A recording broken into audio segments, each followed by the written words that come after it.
The watch hit the kitchen floor with a sharp metallic crack the second I dropped it, and my dog was still barking at my wife's car outside like it had found something it wasn't supposed to find. I just stood there staring at that watch spinning in place, catching the light over and over, because I knew before I even picked it up that it wasn't mine. And the worst part was that my wife walked in, saw it in my hand, and instead of looking surprised, she smiled like nothing in the world was wrong and casually started deleting something off her phone. That was the exact moment something inside my chest shifted in a way I can't even explain. Like my entire life had just been pushed a few inches out of alignment and nothing was ever going to sit right again. I remember my shirt was still damp from the rain, the pasta was boiling over behind me, and my hands felt numb as I held up the watch and asked, "Whose is this?" But my own voice sounded distant, like it belonged to someone else standing in the room. She did not even hesitate. She leaned against the counter, folded her arms, and gave me that tired, slightly amused look she used whenever she wanted to make me feel like I was overreacting. "Michael, seriously, I gave Carla a ride last week. It's probably her brother's or something," she said, shaking her head like I had already disappointed her. And then she added, "Why do you always come home looking for a problem when something goes wrong at your job?" That hit exactly where she wanted it to. I had been killing myself with extra shifts for months, trying to keep everything together, and somehow she turned a strange man's watch into proof that I was the unstable one. I actually felt myself folding under it. I hate admitting that, but I started to back down, started to say, maybe I'm overthinking this, because believing her was easier than facing what that watch actually meant. But then I looked closer. The glass was cracked. There was dried mud packed into the band, thick and reddish. The kind that only comes from that new construction lot on the edge of town. The same place she had absolutely no reason to be anywhere near. My stomach dropped so fast it felt like something inside me had snapped loose. I asked her where she had really been the night before, and this time she did not smile. Her whole face changed in seconds, like a switch flipped behind her eyes. First cold, then offended, then hurt, all layered perfectly like she had done this before. "I told you I was with my sister," she snapped, her voice sharp enough to cut. "Do you want to call her and embarrass yourself?" Then she stepped closer, lowering her voice like she was the reasonable one trying to calm me down. "Maybe I hide my phone because every conversation with you turns into an interrogation. Maybe I'm just tired of living with someone who treats me like a suspect." That word landed harder than anything else because the truth was, I had never actually accused her. I had noticed things, sure. The late grocery runs that somehow took 2 hours. The perfume she suddenly started wearing to the gym. The way her phone never left her hand anymore, even when she slept. But I had swallowed all of it because I was afraid.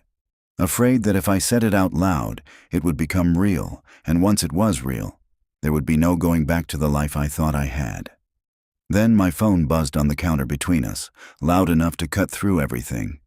I saw her eyes flick toward it before I even moved, quick and sharp, like she already knew it mattered. It was a message from my younger brother, Nate. 3 words and a screenshot. "You need this now." My hands felt heavy as I opened it. The photo was blurry, taken inside a bar, but not blurry enough. I could see my wife in the reflection of the mirror behind the counter, leaning in close to a man whose face was turned away, her hand pressed against his chest like she belonged there. The timestamp was from the exact night she told me she was at her sister's house helping with the kids. For a second, everything went completely silent. I looked up at her, then back at the screen, and before I could even process what I was seeing, she lunged toward me, her voice sharp and desperate in a way I had never heard before. "Do not you dare believe whatever twisted story your family is feeding you." I stepped back instinctively, my grip tightening on the phone, and the angle of the screen shifted just enough for something else to come into focus. The jacket. Dark, fitted, with that small tear near the sleeve I remembered pointing out in the store. The exact same jacket I helped my best friend Ryan pick out for his birthday. And in that moment, I wasn't just looking at my wife in that photo, I was looking at both of them, The second I recognized Ryan's jacket, everything inside me seemed to split down the middle. Because there are betrayals you can explain away for a few desperate seconds, and then there are the ones that reach into every corner of your life at once. My wife saw it happen on my face. She knew exactly what I had seen, and instead of looking scared, she looked furious, like I had crossed some line by noticing. "Give me the phone," she said, low and sharp, stepping toward me with her hand out like I was a child, holding something dangerous. I kept backing up until I hit the dining room wall, and I remember hearing the dog whining under the table, and the pot still hissing in the kitchen, and thinking how insane it was that the whole house looked exactly the same, while my life was turning into something I did not recognize. I asked her, "Why is Ryan wearing that jacket with you in a bar you told me you never went to?" And for half a second she froze, just half a second. But it was enough. Then she came alive again and said, "Are you serious right now? That could be anybody. You are zooming in on a blurry picture like some kind of lunatic." She laughed when she said it, and that laugh did something to me, because it was not nervous, it was cruel. It was the laugh of somebody who thought she could still talk me out of my own eyes. "You always do this," she said. "You get one little thing in your head and build some disgusting fantasy around it because you need somebody to blame for why you are miserable." I called Nate right there in front of her, because by then I needed another voice in the room, or I was going to lose my mind. He picked up on the second ring, and before I could even speak, he said, "She there?" in that careful tone people use when they already know the answer is bad. My wife started shaking her head immediately, mouthing, "Do not do this," but I put him on speaker anyway. Nate told me he had not wanted to send it, that he had been sitting on it for almost a day because he was hoping there was some innocent explanation. But his friend worked at that bar and had seen her there more than once over the last month. Not once, more than once. I felt my chest go numb when he said that, and she exploded before he could say another word. "Your brother has hated me for years," she shouted. "Of course he would love this. Of course he would." She started crying then, almost on command, and the shift was so fast it made my skin crawl. 1 second she was attacking, the next she was broken and trembling, clutching her arms like I had done something unforgivable. "I cannot believe you are humiliating me like this over some trashy bar rumor," she said. "After everything I have done for you, after standing by you when you could barely stand yourself." That was her gift. She always knew how to pull my weakest parts into the fight and make me defend myself while she was the one hiding things. I told Nate to send me everything he had, and she stopped crying instantly. It was like somebody had flipped a switch behind her eyes. She stared at me and said, very quietly, "If you drag other people into our marriage, you are going to regret it." I still hear that sentence in my head because it did not sound like fear. It sounded like a warning. Then she turned and walked straight to our bedroom, and I followed her because I did not trust what she was doing. She was moving too fast, opening drawers, snatching up chargers, checking under pillows, sweeping the room with this frantic precision that told me she was not trying to leave me. She was trying to get to something before I did. When I asked what she was looking for, she snapped, "My dignity, apparently," but her voice cracked on the last word, and she yanked open the nightstand so hard the lamp fell sideways. That was when I saw the second phone, not her normal one. A smaller one in a black case shoved behind a stack of old receipts, already lit up from the movement. She saw me see it, and the color drained out of her face so completely that for the first time all night she looked honestly afraid.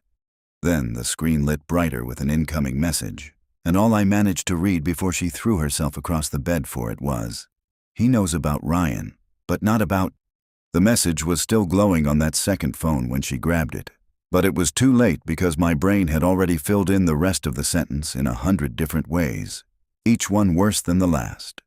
I just stood there staring at her as she clutched the phone to her chest like it was something alive, something that mattered more than me, and I remember saying her name once, quietly, like if I said it the right way she might come back to me, but she did not. She just shook her head, backing away from me across the bed, and said, "You are not going through that. like I was the one violating something sacred. That is when something inside me snapped into focus, because up until that moment, I was still trying to make it make sense, still hoping there was some version of this that did not destroy everything. But the way she said it, the way she protected that phone, told me there was a whole other life sitting in her hands that I had never even been allowed to see. I asked her, not about what, and my voice sounded hollow even to me, like it was echoing from somewhere far away.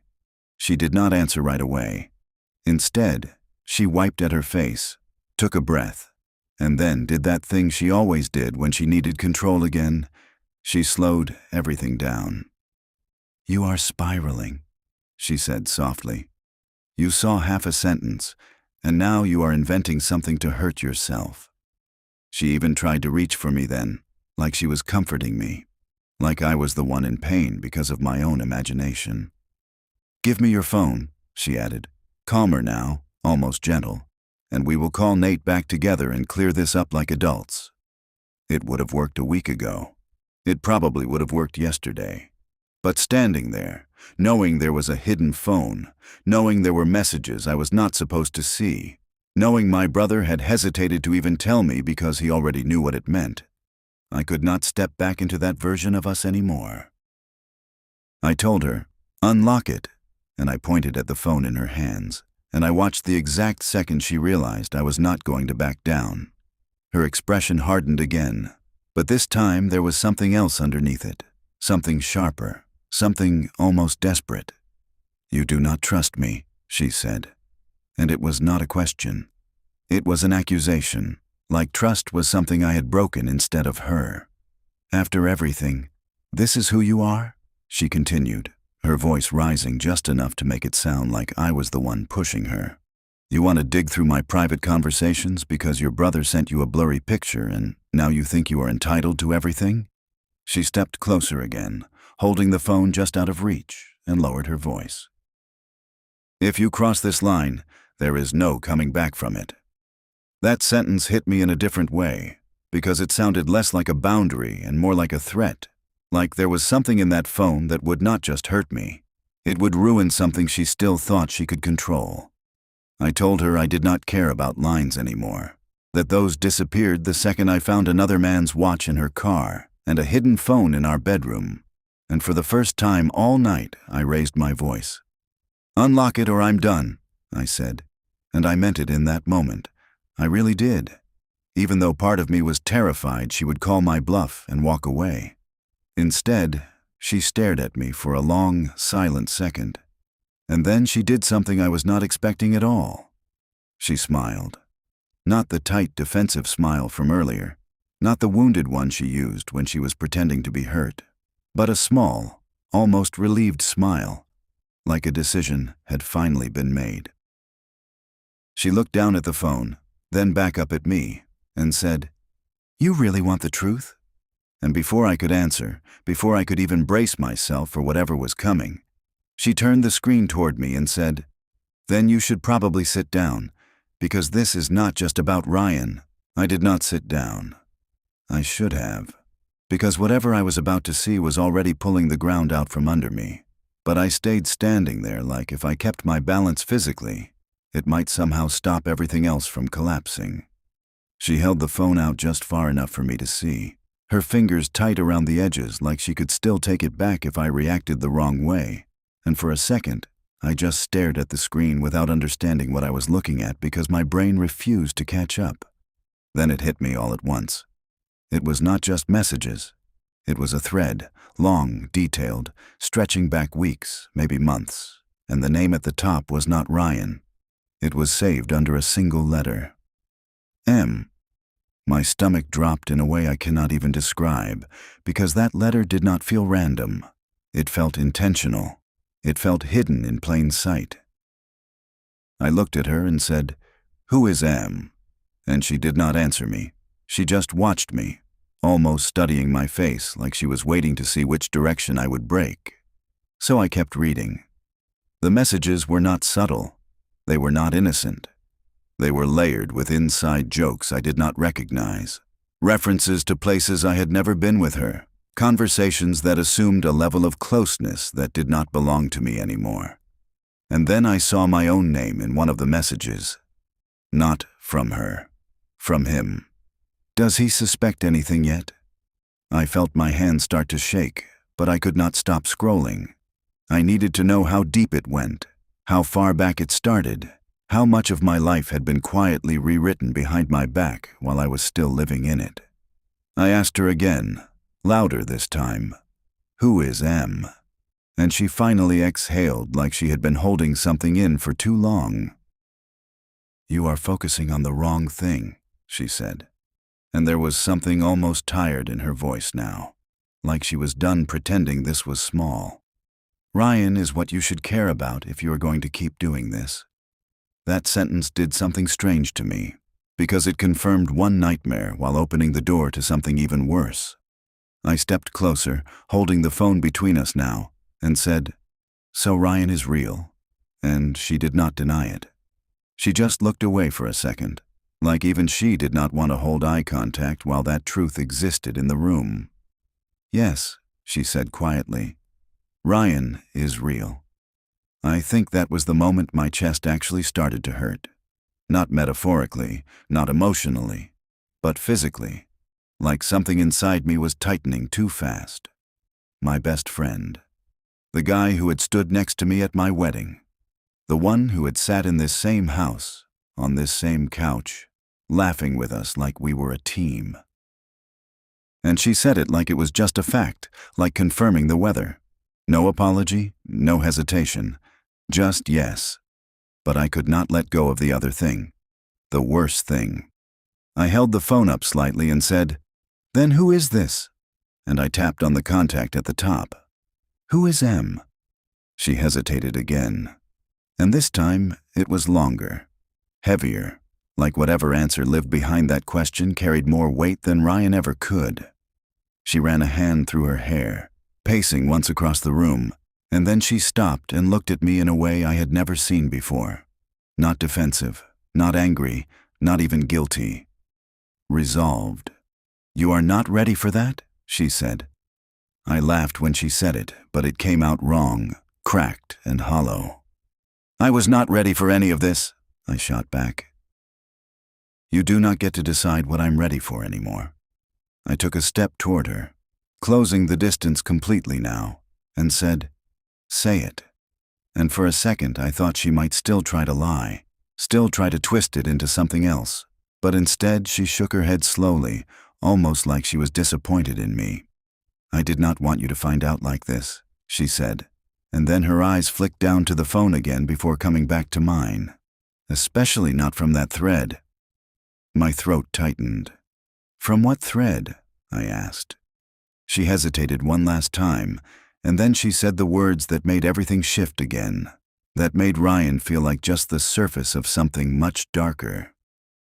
"That is not just someone I am seeing," she said quietly. "That is someone who knows you better than you think." And right then, as I stared at her trying to understand what that even meant, my phone buzzed again in my hand, and when I looked down, it was a new message from Nate. "Call me right now." "It is not just Ryan. I just found out who M is." The moment I saw Nate's message, my chest tightened in a way that felt almost suffocating, like whatever answer I was about to hear was going to take the last piece of normal I had left and crush it. I did not even look up at her when I hit call. I just turned slightly away, like creating a few inches of distance might somehow protect me, but I could feel her eyes on me, steady and unblinking, like she already knew exactly what was coming next. Nate picked up immediately. No greeting, no hesitation, just a sharp, urgent, "Where are you right now?" And I told him I was home, that she was standing right in front of me, and there was a pause on the other end that felt too long, too heavy. Then he said something that made my stomach drop before he even finished the sentence. "You need to get out of that house," he said, low and serious, "because this is bigger than you think." I felt my grip tighten around the phone.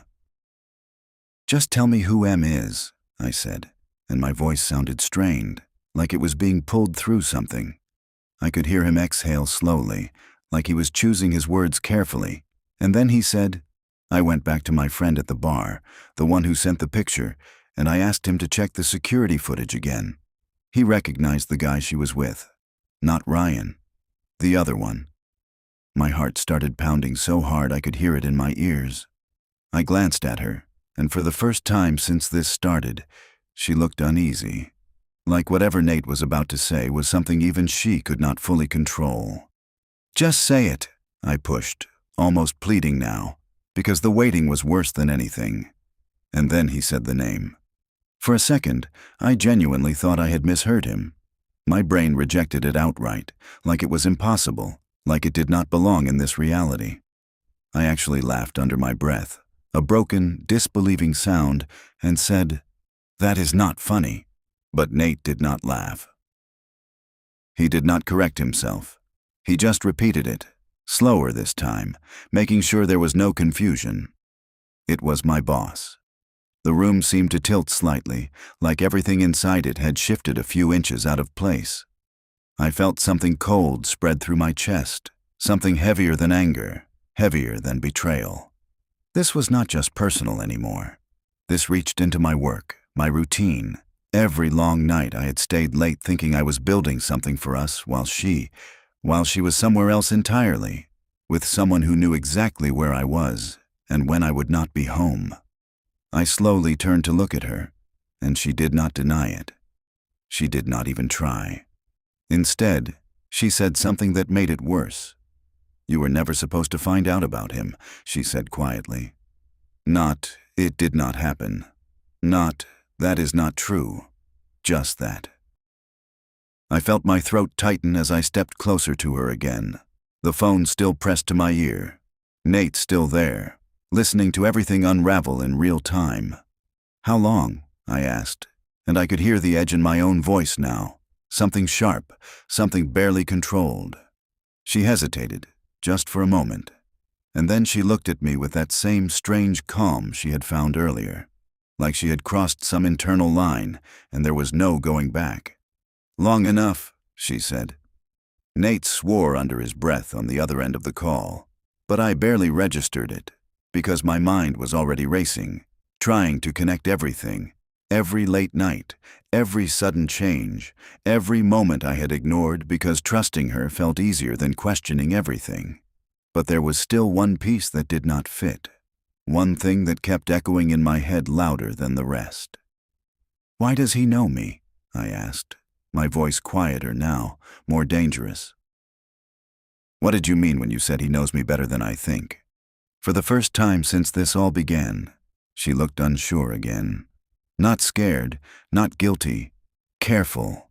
She glanced at the phone in my hand, then back at my face, and I could see the calculation happening in real time, like she was deciding how much of the truth I could handle without everything completely collapsing. "You really do not see it yet," she said slowly. A chill ran through me. "See what?" She opened her mouth to answer, and right before she spoke, Nate's voice cut through the phone, louder now, urgent. "Do not let her spin this. There is something else you need to know about your boss." But she spoke over him at the exact same moment, her voice sharp, cutting straight through everything. "He is not the only one who has been watching you." Her words landed in the room like something alive, like they had weight and direction, and for a second I could not even process what she meant because my brain was already overloaded trying to survive everything else. "What do you mean watching me?" I asked, but my voice came out quieter than I expected, almost cautious, like I was afraid of the answer before she even gave it. Nate was still talking on the phone, his voice sharp and urgent, saying my name over and over, telling me not to listen to her, telling me there was something wrong with my boss, something I did not know. But it all started to blur together because she was still looking directly at me, steady, focused, like this was the part she had been holding back the entire time. "I mean exactly what I said," she replied, her tone controlled now, almost too controlled. "You think this is just about cheating, about me sneaking around behind your back like some cliché. But you have no idea what you have been standing in the middle of." That sentence made something cold settle deeper in my chest, because it did not sound like guilt. It sounded like justification. Like she believed there was a bigger context that somehow made all of this make sense. I shook my head slowly, trying to ground myself. "You do not get to turn this into something else," I said, my voice tightening. "You lied to me. You betrayed me. With my best friend and my boss. That is already more than enough." I thought saying it out loud would give me control again, would simplify it back into something I could understand. But she just watched me with that same strange expression, like I was still missing the point. "You think Ryan was random?" she asked quietly. That question hit me harder than I expected, because it forced me to stop and actually consider it. Ryan was not random. He was always around. He knew our schedule. He knew when I worked late, when I was out of town, when I was too exhausted to notice anything off. A sick feeling started to crawl up my spine as pieces I had ignored began to shift into place. "What are you saying?" I asked. And this time there was no anger in my voice, just something raw and exposed. She hesitated again, just long enough to make it worse, and then she said, "You were predictable." Like that explained everything. Like my trust, my routine, my consistency had somehow made me a target instead of a partner. On the phone, Nate cut in again, louder now. "Listen to me," he said, almost shouting. "Your boss has been under internal review for months. There are rumors about him using people, about setting things up, about—" His voice broke slightly, like even he did not fully understand what he was trying to explain. "I think she got pulled into something, man. I think this is not just her." For a split second, something inside me almost latched onto that, almost wanted to believe it, because it offered a version of reality where she was not fully responsible, where there was some outside force twisting things. But the moment I looked back at her face, that hope collapsed. She did not look like someone trapped. She looked like someone who had made choices. "You can stop pretending now," she said softly, cutting through Nate's voice like it was nothing. "You wanted the truth, remember?" She stepped closer to me again, closing the distance until I could see every detail in her expression, every tiny shift in her eyes. "Ryan was not the beginning," she continued, "and your boss was not the worst part." My stomach dropped again, harder this time, because I did not know how there could be anything worse than what I had already heard. "Then what is?" I asked, barely above a whisper. She looked at me for a long second, and I could see it there, the moment she decided there was no more reason to hold back. "You keep asking who M is," she said. I nodded slowly, my chest tightening. She swallowed once, then said it. "It is not a stranger." Everything inside me went still. "Then who is it?" I asked. She held my gaze, and her voice dropped just enough to make it feel like the ground was about to disappear beneath me. "It is someone who has been in this house." The second she said that, something inside me dropped so fast it felt like my body could not keep up with it, like gravity had suddenly changed direction, and I was falling inward instead of down. "Someone who has been in this house."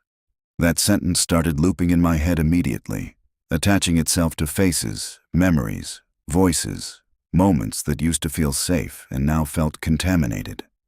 I took a step back without realizing it, like distance might help me think. But it did not. It just made the silence between us heavier. "Who?" I asked again, but this time it came out rough, almost unrecognizable, because I already knew this was not going to be some distant acquaintance or someone I barely remembered. This was going to be someone with a name I knew too well. She did not answer right away. She watched me, studying every shift in my face like she was measuring how much I could take, and that look made something twist in my chest, because it was the same look she used to have when she cared about me, when she was trying to protect me from something. But now it felt different. Now it felt like she was deciding how to break me in the most efficient way. Nate was still on the phone, his voice tense, calling my name again, asking what she said. But I could barely hear him anymore. The room had narrowed down to just her and me and the weight of what she was about to say. "You trusted him," she said finally, And that word hit harder than anything else so far. Trusted.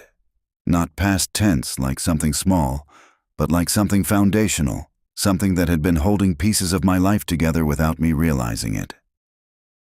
My mind started racing, jumping from one person to another, rejecting each one as soon as it landed because none of them made sense, none of them fit. And yet the fact that I could not immediately rule it out made everything worse. "Stop doing that," I snapped, my voice rising again. "Stop talking around it and just say it." I felt anger pushing through the shock now, something sharp enough to keep me standing, because if I let myself fully feel what this might mean, I was not sure I would stay on my feet. She exhaled slowly, like she had been holding this moment back for longer than I could understand, and then she said, "You remember all those nights you worked late?"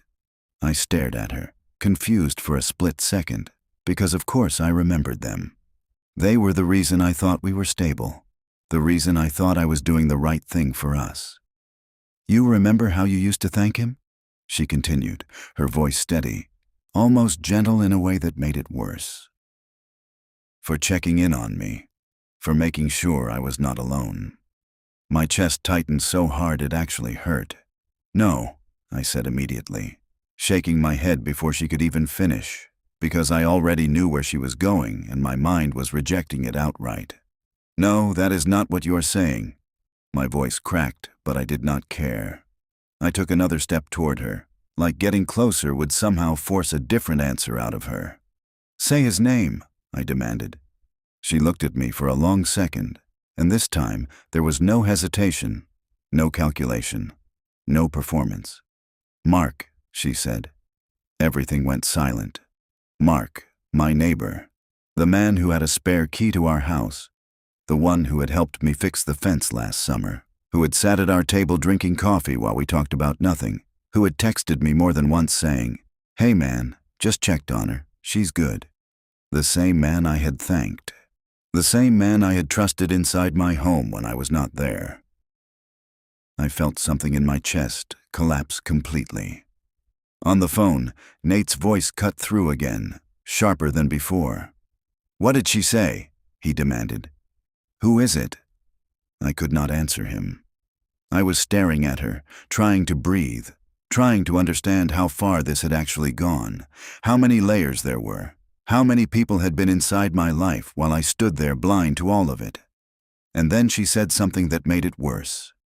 "You still do not understand," she whispered. I swallowed hard. "Understand what?" I managed to ask. She stepped even closer, close enough that I could see the faint tremble in her hands now, the first real crack in her composure. "This was never separate," she said. My stomach dropped again. "What does that mean?" I asked. And that is when she looked me dead in the eyes and said the one thing that made every piece of this nightmare start to connect in a way I was not ready for. "They all know each other. They all know each other." I felt that sentence before I understood it, like it landed somewhere deeper than logic, somewhere instinctive and raw, because it explained something I had been feeling all night without being able to name it. This was not random. None of it was random. Ryan was not a mistake. My boss was not some separate secret. Mark was not an accident. They were connected, and the fact that they were connected meant this had structure, intention, something organized in a way that made my skin crawl. I took a slow step back, shaking my head, trying to reject it, trying to pull this back into something smaller, something human, something I could survive. "No," I said under my breath, but it sounded weak even to me. "No, that does not make sense." My voice started to rise again. "Why would they know each other? Why would any of this be connected?" She did not answer right away. She just watched me, and for the first time since this started, I saw something in her eyes that looked like regret. Not for what she did, not for the betrayal, but for the fact that I was finally seeing it. "Because you were part of it," she said quietly. That sentence hit harder than anything else. I just stared at her, waiting for her to correct herself, waiting for her to take it back, to explain it in some other way that did not sound like that, but she did not. She held my gaze and let it sit there between us, heavy and irreversible. What are you talking about? I asked, my voice barely holding together. I was not part of anything. I was working. I was trying to take care of us. Even as I said it, it sounded distant, like I was defending a version of myself that no longer existed in this reality. You were exactly where they needed you to be, she replied. On the phone, Nate's voice cut in again, louder than before, almost frantic now. Listen to me, he said.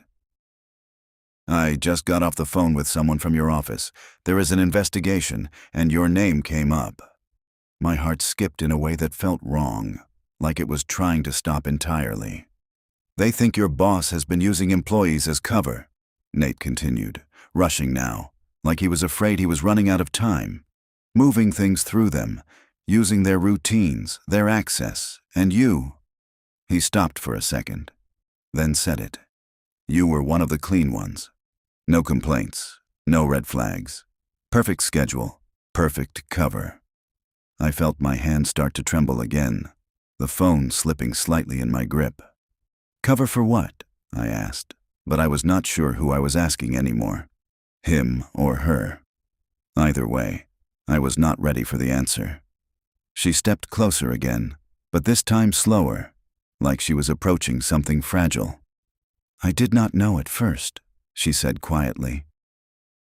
Not about all of it. There was something different in her voice now, something less controlled, something closer to the truth than anything she had said before. Ryan introduced me to them.